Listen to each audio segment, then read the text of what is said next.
Het eerste stuk dat deze leerlingen van het Bonafante College te horen krijgen, hakt er meteen in. De muzikanten beroeren hun snaren niet. Geïnspireerd door het kunstwerk dat achter de leerlingen hangt.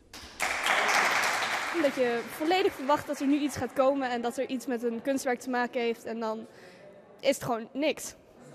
Ja, dat is heel raar. Wij moeten ook nadenken van wat gaan we kiezen bij die kunstwerken die hier hangen.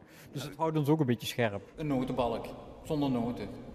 Dus en dat vergeleek ik dus met een schilderij waar nog geen verf op zit, zeg maar.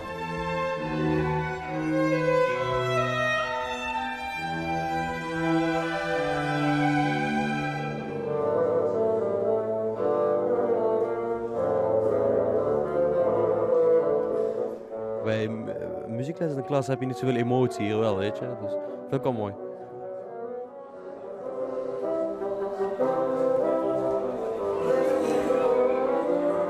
Het is eigenlijk ook een plicht van het orkest om aan educatie te doen. Ja, plicht klinkt altijd een beetje negatief. Het is ook een bewuste keuze, maar we hebben inderdaad een belangrijke taak gekregen dat we x aantal leerlingen per jaar binnen moeten zien te bereiken. Die grote romantische programma's vind ik leuk als we met 100 man op het podium zitten. Maar ik vind dit werk, dus kleinschalig en proberen die kinderen te inspireren en iets mee te geven, vind ik ook leuk. En ik zie het ook als een belangrijke taak van ons orkest om dat te doen en te blijven doen.